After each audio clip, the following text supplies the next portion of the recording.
न- नमस्कार, मैं राकेश परमार और आप देख रहे हैं महत्वपूर्ण मुद्दा। मित्रों, आज महत्वपूर्ण मुद्दे पर यह चर्चा की क्या पंजाब में सब कुछ ठीक ठाक है। मेरा मतलब पंजाब सरकार में, पंजाब के पॉलिटिक्स में। और दूसरा कि अरविंद केजरीवाल क्या अपनी वर्चस्व बताना दिखाना चाहते हैं या कोई अलग ठिकाना देखना चाहते हैं, या यह अरविंद केजरीवाल अकेला है जो वर्चस्व के राजनीति का दिखावा कर रहे हैं। इसके पहले किसी ने नहीं किया है। चर्चा इसी पर होगी, लेकिन उसके पहले दो जरूरी सूचना है। सबसे पहली सूचना तो हाथ जोड़ के प्रार्थना है कि कृपया जनहित में अगर आपको लगता है कि मेरा मुद्दा महत्वपूर्ण है और यह और लोगों तक जाना चाहिए, तो आपसे अनुरोध है कि सबसे पहले तो आप इस चैनल को लाइक करें, सब्सक्राइब करें और अपने सभी समूहों में साझा करें, क्योंकि जब यह समस्या औरों के पास जाएगी तो कोई ना कोई समाधान लेकर के आएगी, और जब समस्या समाधान लेकर आएगी तो वो समाप्त होगी। मेरे एक दिन के वीडियो बनाने से, आपके लाइक करने से एक ही दिन में समस्या का समाधान नहीं मिल जाएगा और ना ही हो पाएगा, लेकिन एक दिन जरूर होगा। ऐसा मेरा मानना है, ऐसा मेरा भरोसा है। और उसी भरोसे के दिन के लिए मैं आपके सामने प्रार्थना करता रहूंगा, आपका आशीर्वाद मांगता रहूंगा कि एक दिन समस्या का समाधान अवश्य होगा। भरोसे पर दुनिया कायम है। मेरा भरोसा आप है और आपका भरोसा मैं बनना चाहता हूं। कृपया अपना आशीर्वाद बनाए रखिएगा। वीडियो को लाइक करें, चैनल को सब्सक्राइब करें और इसे सभी समूह में साझा करें। दूसरा महत्वपूर्ण सूचना, दो तरह के समाचार कुंभ से आ रहे हैं। एक ही चैनल पर आ रहा है। कैमरामैन एक से पूछ रहा है कि कैसी रही, तो कह रहा बहुत दुर्गति है, 20 किलोमीटर पैदल चल रहा है। दूसरा करे बिल्कुल नहीं जी, 1 किलोमीटर 2 किलोमीटर पैदल चले, बड़ी सुगमता से, भीड़ तो है लेकिन इतने नहीं जितना ही उन्होंने बताया है। मतलब क्या कुंभ में भी दो तरह के लोग हैं जो समाचार चैनलों को दिग्भ्रमित कर रहे हैं। उसके उलट लंबी लंबी कतारें गाड़ियों के हम लोगों ने देखा है बिहार बॉर्डर पे, कुंभ क्षेत्र से 100 किलोमीटर 150 किलोमीटर दूर तक। लेकिन दोनों ही बातें सत्य हैं। जो व्यवस्था से आना चाह रहे हैं उनके लिए सुगमता है, और जो अव्यवस्थित तरीके से आना चाह रहे हैं उनके लिए परेशानी है। हालांकि योगी आदित्यनाथ के सीधा दखल के बाद आज व्यवस्था सुधरी है और उन्होंने अपने सबसे भरोसेमंद एटीएस चीफ श्री अमिताभ यश को इसमें लगा दिया है, और अमिताभ यश भी उसमें लगे हुए हैं। अमिताभ यश के लगने का मालूम है, मतलब है कि वो कुछ न कुछ अपने आशा का अनुरूप करेंगे और बढ़िया ही करेंगे। देखते हैं। भरोसे पर दुनिया कायम है। मैं भी भरोसा करता हूं। कम से कम योगी आदित्यनाथ पर तो दुनिया भरोसा करता है। मैंने किया तो क्या किया। खैर, आज समाचार शाम को बता रहा था कि कुछ नहीं, बहुत कुछ सुधार हुआ है। चर्चा आज उस पर नहीं था, चर्चा आज पंजाब पर है। मित्रों, पंजाब में सब ठीक है, भगवत मान सुरक्षित है, या पंजाब में कुछ खेला होने वाला है? खेला होने की आशंका क्यों है? दिल्ली चुनाव हारने के बाद अरविंद केजरीवाल ने पंजाब के लोगों को दिल्ली में आमंत्रित किया था। मैं 2-3 चैनलों पर इस विषय पर था, तो जो आम आदमी पार्टी के प्रवक्ता थे उन्होंने कहा कि पंजाब के विधायकों ने बड़ा काम किया था दिल्ली में। हालांकि ये अलग बात है कि समाचार चैनल जब जब पूछ रहे तो बोल रहे थे कि यूपी से, गुजरात से, बंगाल से लोग आए हुए हैं, हमारा कोई नहीं आया हुआ है। और आज वही लोग आए हुए थे। खैर, अरविंद केजरीवाल के पार्टी में पहली प्राथमिकता और योगदान होता है कि आपको झूठ बोलने आना चाहिए, तो वो अब उस पर क्या करें। खैर, तो बता रहे थे कि लोग आ रहे हैं, आए हुए हैं पंजाब से, उनको धन्यवाद देने के लिए केजरीवाल ने बुलाया था। तो मतलब क्या दिल्ली वालों ने कोई काम नहीं किया था? अगर आ रही बड़ी बात है तो फिर दिल्ली में भी तो थी, तो दिल्ली वालों को क्यों नहीं बुलाया? या एक बात है, वही है ना। सॉरी, एक जरूरी कॉल बार बार आ रहा था, इसलिए फेसबुक लाइव को थोड़ी देर के लिए बंद करना पड़ा था। आते हैं मुद्दे पर। तो मैं ये कह रहा था कि अरविंद केजरीवाल ने पंजाब के लोगों को बुलाया था। उनका कहना था कि भाई ये लोग दिल्ली में बड़ा काम किए हैं, इस वजह से उनको धन्यवाद देना है। तो क्या दिल्ली वाले लोगों ने काम नहीं किया? और भी यूनिट्स जो थी अरविंद केजरीवाल की, उन लोगों ने, किसी ने काम नहीं किया, या सिर्फ पंजाब ने काम किया? संदेह यहीं से शुरू होता है और समाचार इसीलिए बनता है। किसी भी विश्लेषण में जाने से पहले हालात को समझा जाए और क्या यह पहली बार हुआ यह भी जाना जाए। तो सबसे पहले, क्या ये पहली बार अरविंद केजरीवाल ने किया है या और किसी ने नहीं किया है? हर आदमी जो केंद्र में प्रभावी है या जो आला कमान है, वो अपने मतहत काम करने वाले लोगों को या अपने अधीन काम करने वाले राजनीतिक दलों को अपने अधीनस्थी बने रहने देना चाहता है। कांग्रेस पार्टी आज रसातल में चली गई, 000 और बिग जीरो बनाई, सिर्फ इस बात के लिए कि उसे यह जानना था, यह मानना था कि भाई अगर राहुल गांधी अगर नहीं करेंगे तो कोई और कर ना दे। इसीलिए राहुल गांधी और प्रियंका गांधी के समकक्ष आयु वाले लोगों को वहां घुटन महसूस होने लगा और वो लोग और राजनीतिक क्षेत्र में या और राजनीतिक पार्टी में अपना भविष्य तलाशे। ज्योतिरादित्य सिंधिया उसका जीता जाता उदाहरण है, मिलिंद देवड़ा उसका उदाहरण है, जितिन प्रसाद उसके उदाहरण है। वैसे पायलट भी उदाहरण बन रहे थे, लेकिन भाजपा में उनके घोर विरोधी होने नहीं दी, नहीं तो वो भी आ जाते। सोनिया गांधी अभी राजस्थान से राज्यसभा में है, क्योंकि राजस्थान में उतने एमएलए थे कि उनको राज्यसभा में भेज सकते थे।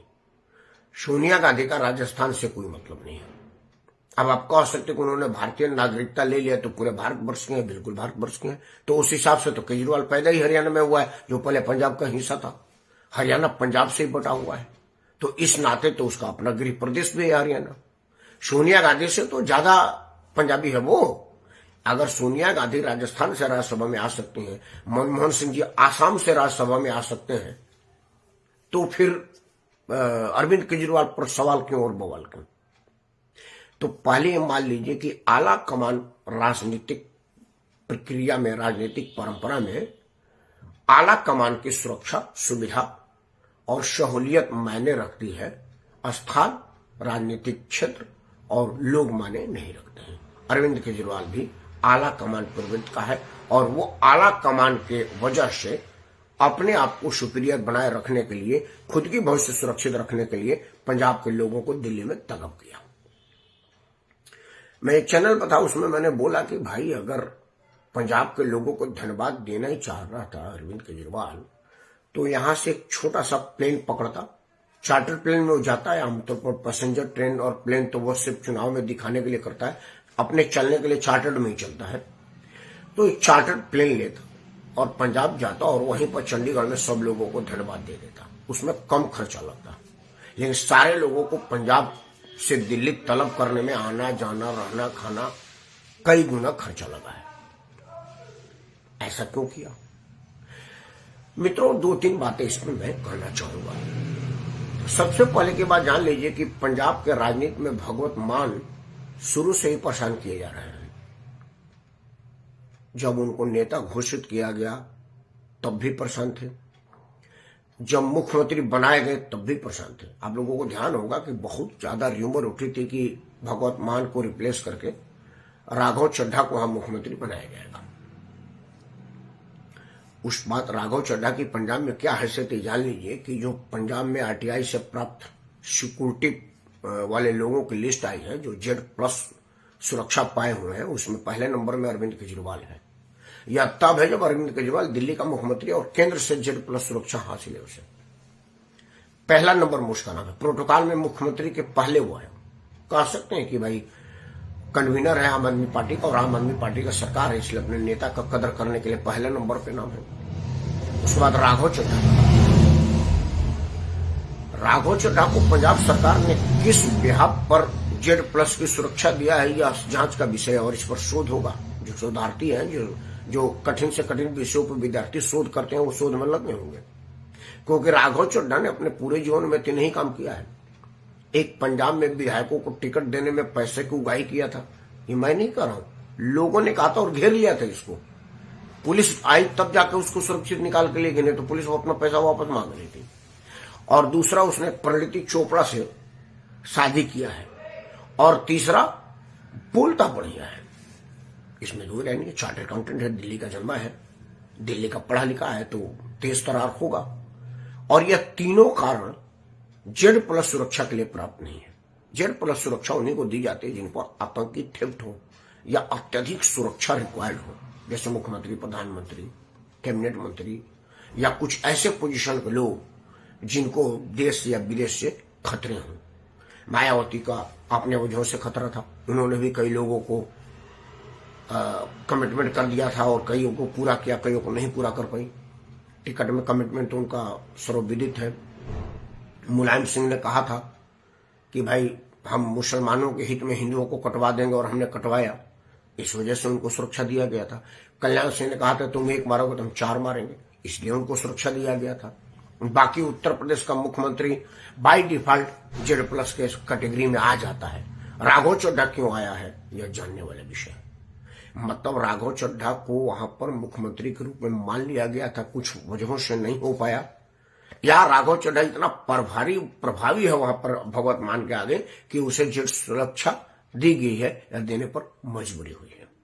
यह सब बात समझने वाली है और इस पर विचार हो रहा होगा, हम तो कर चुके। मित्रों, मेरा मानना है कि अरविंद केजरीवाल अपनी हनक दिखाने के लिए, वर्चस्व बनाए रखने के लिए पंजाब के नेताओं को तलब किया। मनसा जानना चाहा कि क्या भगवत मान के विरुद्ध मुहिम बनाई जा सकती है, क्योंकि अब अरविंद केजरीवाल खाली हो गया। अरविंद केजरीवाल पंजाब का मुख्यमंत्री नहीं बन सकता, इस मुगालते में अपना रहे। वो इसलिए कि सुप्रीम कोर्ट का जो आदेश है अभी भी प्रभावी है उस पर। वो दिल्ली के ही मुख्यमंत्री के लिए प्रभावी नहीं था, पंजाब में था, मतलब कहीं भी मुख्यमंत्री नहीं बन सकते। या हो सकता है वो केस की बारीकियों की मैंने अध्ययन नहीं किया है, वो आदेश की पूरी कॉपी मेरे पास नहीं है। हो सकता है कि वो दिल्ली के मुख्यमंत्री के लिए बाउंड किया गया और पंजाब का मुख्यमंत्री बन सकता है। तो केजरीवाल बिना सत्ता का नहीं रह सकता। सत्ता के लिए तो उसने सारे प्रपंच किए। तो कहीं ऐसा तो नहीं कि भगवत मान को राज्यसभा में भेज करके और अपने पंजाब का मुख्यमंत्री बन जाए। यह कहने के लिए कि देखिए दिल्ली में तो मुझे केंद्र काम नहीं करने देता था, मैं पंजाब में काम करके दिखाता हूं, या कोई और मामला है। 2-3 चीजें जो हम लोगों को समझ में आ रही है। पहला कि अरविंद केजरीवाल को इस बात की मुगालता तो हो ही गया था कि इस जन्म में उसे कोई मुख्यमंत्री पद से हटा नहीं सकता। उसने विधानसभा में और चुनावी सभा में भी सरेआम कहा है कि मोदी जी इस जन्म में तो आप हमको हरा नहीं सकते हैं। तो यह मुगालता उसके अंदर भी हो रही होगी। चुनाव लड़ने के पहले उसने कई लोगों से अनुकंपा लिया है, और उद्योगपति ऐसे चंदे नहीं देते, वो अपना कोई ना कोई काम और कोई ना कोई वजहों से देते हैं। तो अब वो वजह पूरी नहीं हो पाएगी दिल्ली में सरकार ना होने की वजह से, तो क्या वो पंजाब में एकोमोडेट किया जाएगा, पंजाब में एडजस्ट किया जाएगा? और पंजाब में एडजस्ट किया जाएगा तो क्या वहां के नेता, वहां के मंत्री, वहां के विधायक, वहां के मुख्यमंत्री इस बात को मानेंगे कि कमाए टोपी वाला, धोती वाला और खाए टोपी वाला? हमारे यहां तक कहावत है, भोजपुरी में कहावत है कि बैला के कमाई पर भैंसिया काटे चानी। तो क्या ऐसा होने देगी पंजाब की जनता और पंजाब के विधायकगण? इसको भी आंकने, जांचने और परखने के लिए केजरीवाल ने उन लोगों को तलब किया होगा। क्योंकि अगर चुनाव में योगदान के लिए तलब करता तो यूपी की इकाई भी आई थी, गोवा की इकाई भी आई थी। मेरे 2-3 लोग आए थे महाराष्ट्र से, मुंबई से, जो लोग कहे थे कि मैं दिल्ली चुनाव में आया हूं। तो जो महाराष्ट्र आए तो उनको धन्यवाद देने के लिए कहीं नहीं बुलाया? या ऐसा क्यों नहीं कहा कि भाई मैं सभी मेहनत करने वालों को धन्यवाद देना चाहता हूं, आइए और सबको एक ओपन हॉल में बुला देता हूं? कपूरथला हाउस में बुलाने की क्या जरूरत है सिर्फ पंजाब के लोगों को? यह बात आप लोगों के दिमाग में आई होगी कि अगर चुनाव में मेहनत करने वाले लोगों को धन्यवाद ही देना चाह रहा था तो जितने लोग भी थे उन सब लोगों को बुलाता। या आज पंजाब को बुलाएगा, कल यूपी को बुलाएगा, परसों महाराष्ट्र को बुलाएगा, ऐसे अलग अलग फैशन में बुलाएगा? ऐसा नहीं है। पंजाब के मुख्यमंत्री पर अपनी हनक साबित करने के लिए, विधायकों की मंशा भांपने के लिए वहां क्या कुछ उलटफेर की जा सकती है यह जानने के लिए केजरीवाल ने पंजाब के लोगों को यहां पर बुलाया है। भविष्य क्या होगा यह देखने वाली बात है। हालांकि कांग्रेस के प्रवक्ताओं ने कहना शुरू कर दिया है कि 30 से ज्यादा विधायक हमारे संपर्क में है। असल में मैं इन सब चीजों को मानता ही नहीं। मैं इन चीजों को वैल्यू ही नहीं देता जहां पर यह बात चर्चा में हो कि भाई क्या विधायक कह रहे हैं, कितना विधायक कहां जा रहे हैं, कितना विधायक किन लोगों को मिल रहे हैं, यह बात हम नहीं मानते। उसका वजह है कि इस तरह की बकवास चलती रहती है। केजरीवाल के बाद भी तो 15-15 करोड़ वाला फोन आया हुआ है और दावेदारी के लिए वो सबूत नहीं दे रहा है। उसी तरह से कांग्रेस के भी 30 विधायक संपर्क में है, यह बात कहां साबित होगा। लेकिन ऑपरेशन लोटस का खतरा आशंका जाहिर कर रहा है, जिसका दूर दूर तक कोई मतलब नहीं होता, क्योंकि विधायकों की संख्या भाजपा की पंजाब में इतनी नहीं है कि ऑपरेशन लोटस सफल हो। लेकिन ध्यान देने वाली बात है कि पंजाब से ही एक राज्य अलग हुआ था, हरियाणा, और हरियाणा में माननीय भजन सिंह नाम के एक बड़े नेता हुआ करते थे, बेचारे अब नहीं रहे। उन्होंने रातों रात पूरी सरकार, मंत्रिमंडल, पार्टी समेत एक पार्टी से दूसरे पार्टी में आ गए थे। पूरी पार्टी सरकार समेत आ गए थे, सब कुछ यथावत था, सिर्फ नाम बदल गया था, भजन लाल फलाना पार्टी से फलाना पार्टी। तो जब उसी पंजाब के से अलग हुआ एक क्षेत्र हरियाणा में हो सकता है तो पंजाब में क्यों नहीं हो सकता? और राजनीति में क्या नहीं हो सकता यह कहना बड़ा मुश्किल है। कुछ भी हो सकता है, और कुछ भी हो सकता है तो कुछ भी हो सकता है। इस सबों पर तो विचार आप कर ही रहे होंगे। तो देखना है कि क्या हो रहा है। अगर पंजाब के हित में कुछ हो रहा है तो ठीक बात है, और अगर अरविंद केजरीवाल खुद के हित में कुछ कर रहा है और उसमें पंजाब का हित है तो यह ठीक बात नहीं है। बाकी क्या होगा आएगा तो उस पर विश्लेषण होगा। यह एक आशंका और अंदाज है, और आशंका और अंदाज कई बार सत्य होता है और कई बार सत्य नहीं होता है। लेकिन जो भी हो, पंजाब बहादुरों का स्थान है, हमारे गुरुजनों का स्थान है, हमारे उन पावन पवित्र भूमि जहां पर हमारे वो गुरुजनों ने जन्म लिया है, जिन्होंने हिंदू धर्म के लिए अपने बच्चों की बलिदान दे दिया।